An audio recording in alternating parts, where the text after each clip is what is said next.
आदरणीय साथियों एवं आदरणीय बहनों, प्रणाम। 10 बेटों पर एक बेटी भारी, वो कैसे? क्या मतलब है इसका कि 10 बेटों के बराबर एक बेटी? मेरे साथ में एक ऐसा परिवार है, छोटा सा, मां है और 2 बेटियां हैं। मैं मां से भी और बेटियों से भी जानना चाहूंगा कि आखिर उन्होंने ऐसा क्या किया कि लोग उनके पिताजी को फोन करके बोलते हैं या उनकी मम्मी तक ये मैसेज जाता है कि आपके तो 10 बेटों के बराबर एक बेटी है। आखिर कैसे?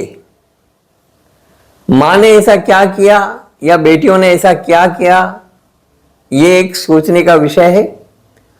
आज के ज़माने में जब बच्चे fast food, junk food, pack food और न जाने क्या क्या, और फिर दिन भर मोबाइल पे खटर पटर खेलना, गेम खेलना, कई तरह की फिल्में, कई तरह की केबल नेटवर्क में बिजी, और जिनको आज कैरियर की कोई चिंता नहीं, संस्कारों की कोई चिंता नहीं, कैसे बोलना चाहिए, कैसे बातचीत करना चाहिए, कैसे व्यवहार करना चाहिए एक दूसरे के प्रति, इन चीजों का नितांत अभाव होता जा रहा है हमारे समाज के अंदर।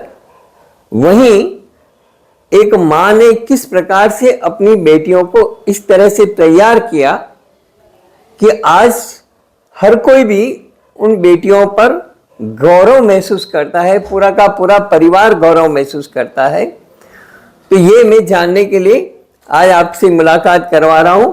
मेरे साथ में है ममता जैन, जो मां है, और डॉक्टर आभा जैन, जो एक बड़ी बेटी है और डॉक्टर है, अभी रेजिडेंट डॉक्टर है, उनका पीजी चल रहा है और पीडियाट्रिक्स में।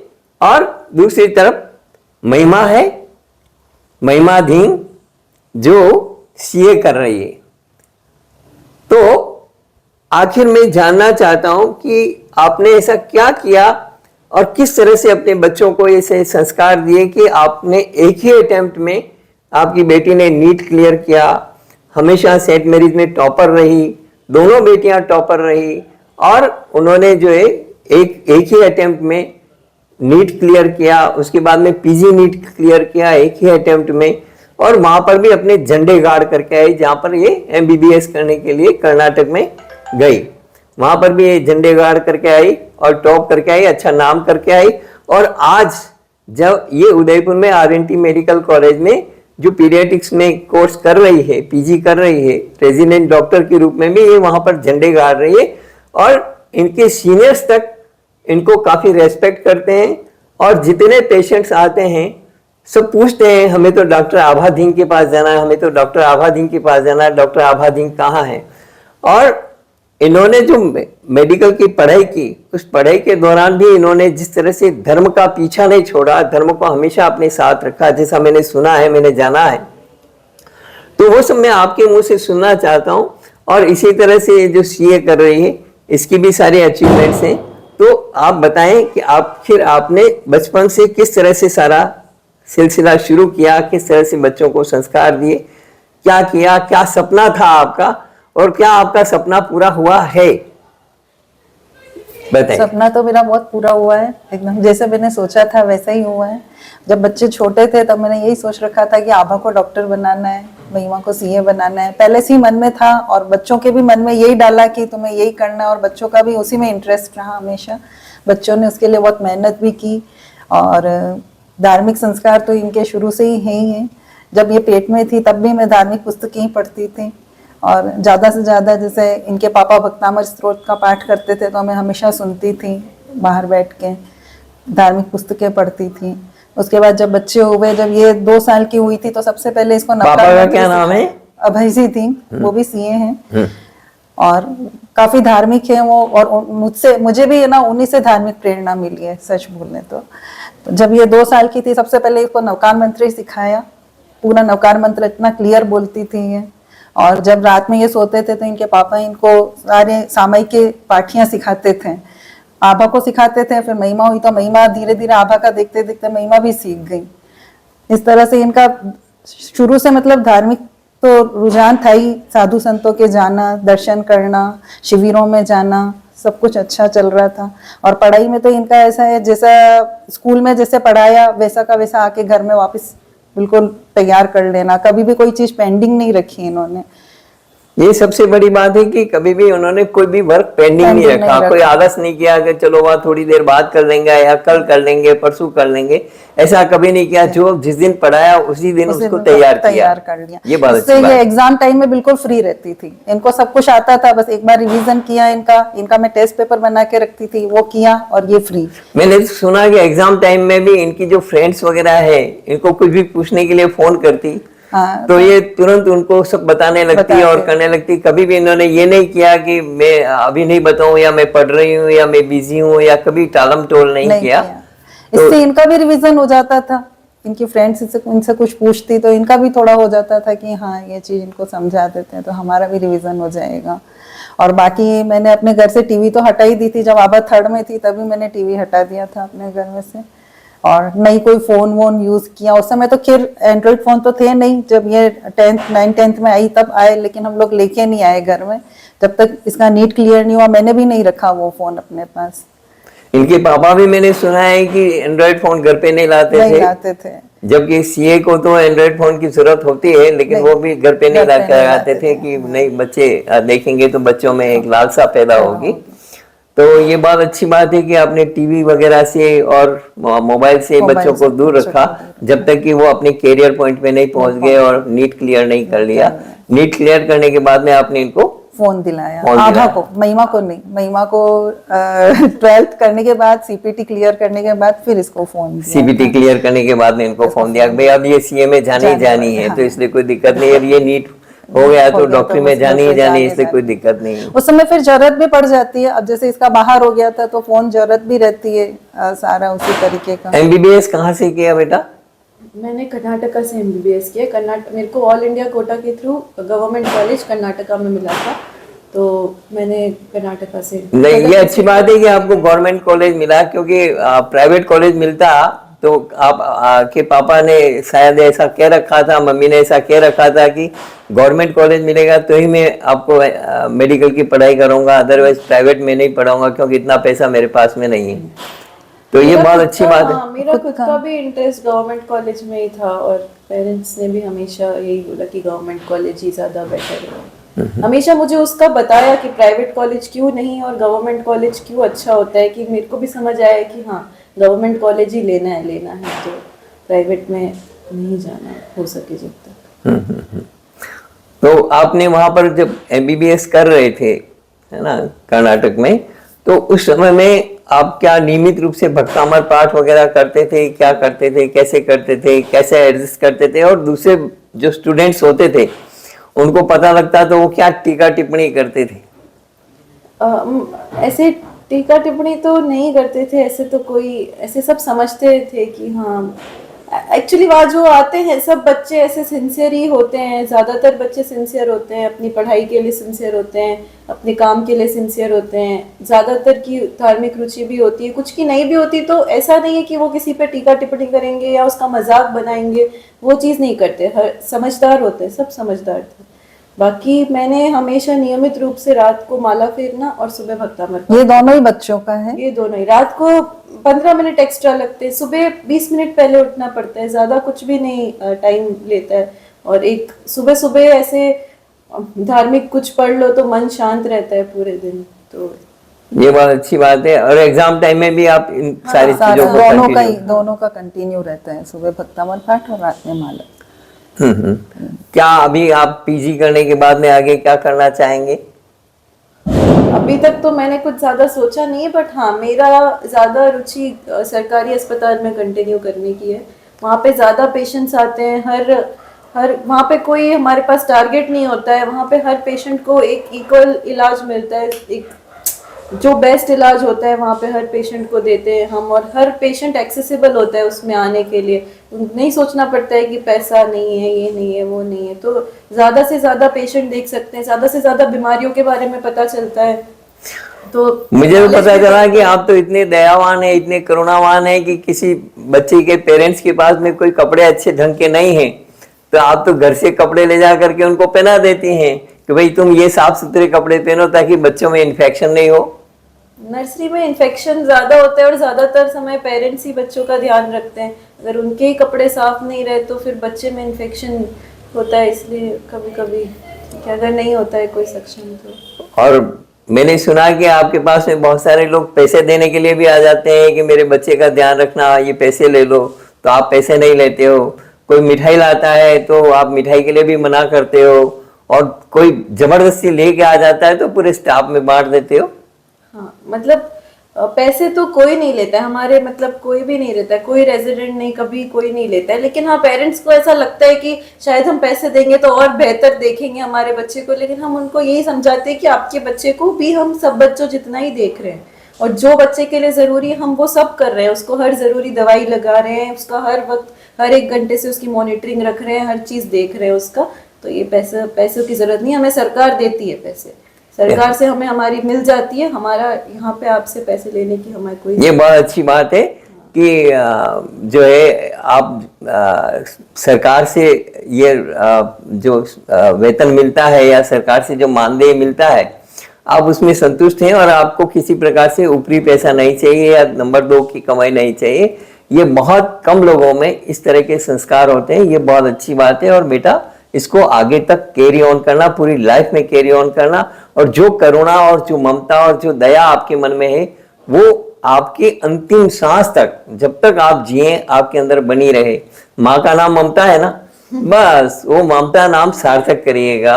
और मेरा बेटा महिमा, आप लोग क्या करते हैं, किस तरह से आपने अपना सारा किया है, आगे क्या कर रहे हैं? अभी तो आपने, मैंने सुना कि मुंबई से आप तैयारी कर रहे हैं, मुंबई में आर्टिकलशिप किया आपने, तो मेरी महानगर में आप कहीं बह के नहीं कि नहीं मेरे को तो फिल्मी लाइन में जाना है, क्योंकि आप तो बिल्कुल फिल्मी हीरोइन जैसी लगती है।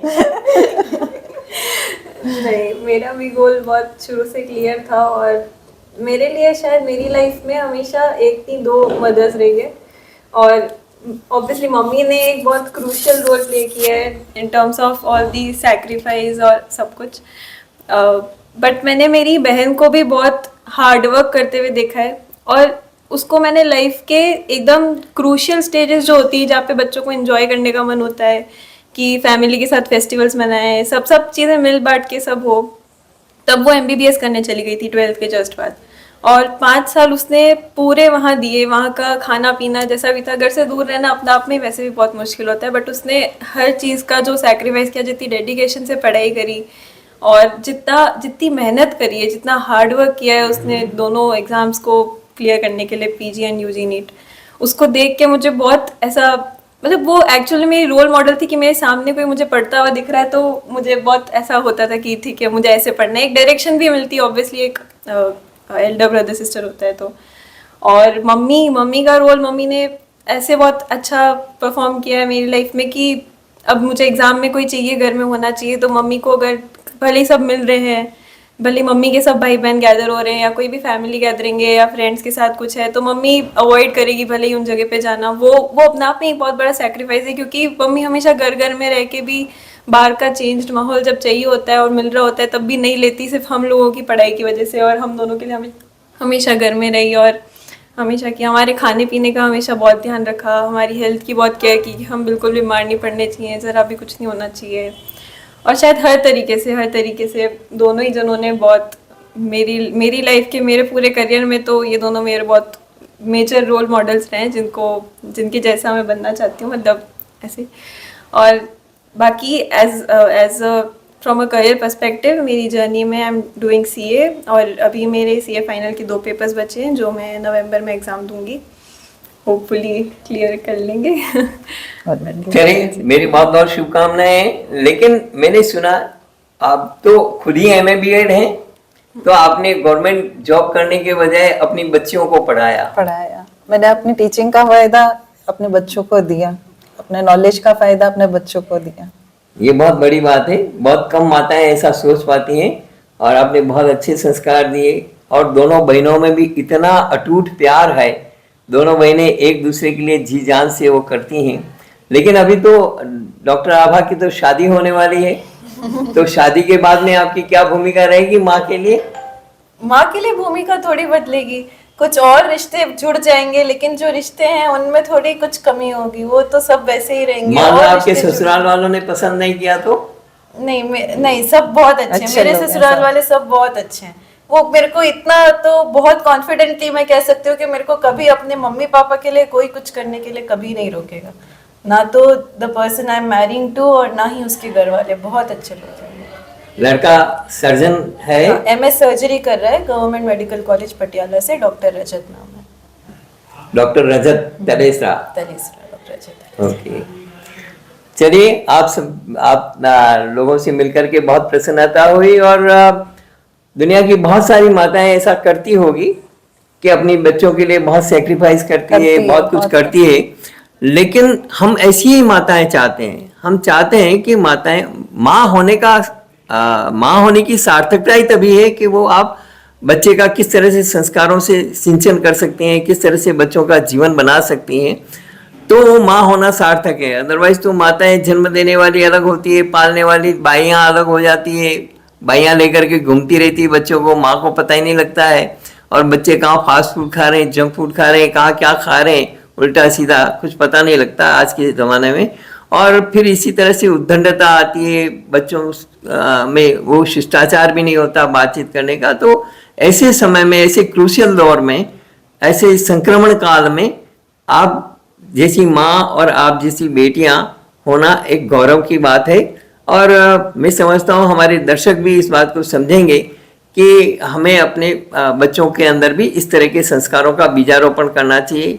जो बहनें अभी शादी करने वाली है, या जिनकी शादी हो गई, कंसीव नहीं किया है, कंसीव करने वाली है, या जिनका डिलीवरी हो गया है, तो उनके लिए आप क्या संदेश देना चाहते हैं कि वह कैसी माताएं बने, या किस तरह से क्या करें? बस एक तो भगवान धर्म के प्रति पूरी श्रद्धा रखें, धार्मिक पुस्तकें पढ़ें, अच्छा सोचें, अच्छा मतलब जितना आप अच्छा सोचोगे बच्चे में उतने ही अच्छे गुण आएंगे, और बच्चे को अच्छे संस्कार दें। धार्मिक संस्कार से बच्चा कहीं पे भी जाएगा, उसमें एक धार्मिक संस्कार से एक मोरल सपोर्ट रहता है कि कहीं पे भी आप बाहर जाओगे करोगे तो हम भी निश्चिंत रहते हैं कि हमारा बच्चा कहीं गलत नहीं जाएगा।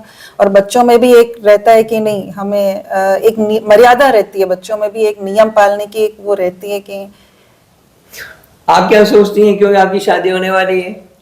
मैं तो यही मैसेज दूंगी और कि आप तो फिर पीडियाट्रिशियन हैं, आप तो बच्चों की डॉक्टर हैं, तो आप क्या सोचते हैं कि एक माँ को बच्चों के लालन पालन में, या बच्चा जब गर्भ में आ जाए तो उसका लालन पालन पोषण किस प्रकार से होना चाहिए? मैं तो यही कहती हूँ कि माँ बनना एक बहुत बड़ी जिम्मेदारी है, लेकिन इसका मतलब ये नहीं है कि आप माँ बनने में खुद को भूल गए। खुद को खुद को भी उतना ही संभाल के रखना है जितना आप बच्चे को रखते हो, लेकिन एक माँ होने के लिए खुद को बहुत अपने आप को बहुत कष्ट भी देने पड़ते हैं, बॉडी से, फिजिकली, मेंटली, हर चीज से बहुत स्ट्रांग होना पड़ता है। एक बच्चे के साथ डील करना बहुत ही रिस्पॉन्सिबिलिटी का काम है।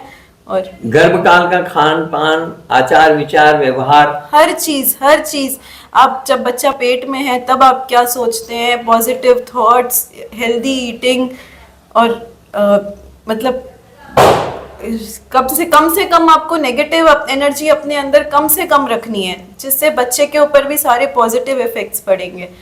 और नेगेटिविटी नहीं होनी चाहिए, बिल्कुल भी नेगेटिव एनर्जी नहीं होनी चाहिए, गुस्सा, क्रोध वगैरह कुछ भी नहीं होना चाहिए, बिल्कुल। गुस्सा, क्रोध भी, किसी के लिए भी कुछ भी सोचना, उल्टा सीधा सोचना कुछ भी नहीं होना चाहिए। बस पॉजिटिव थिंकिंग, बस अपने बारे में, अपने बच्चे के बारे में, बच्चे के भविष्य के बारे में, भविष्य के बारे में अच्छी कल्पनाएं करें, और खुद कैसे आगे आप सब मैनेज करेंगे वो सोचो। मतलब बहुत कुछ होता है हमारे पास सोचने के लिए, तो पॉजिटिव सोचने के लिए बहुत कुछ होता है। तो नेगेटिविटी अपने से जितना दूर रख सके उतना दूर रखें, और अपनी सेहत का भी साथ में पूरा ध्यान रखें। चलिए, बहुत बहुत धन्यवाद आप लोगों का कि आप लोगों ने समय निकाला और हमारे दर्शकों को बहुत अच्छी टिप्स दिए। धन्यवाद।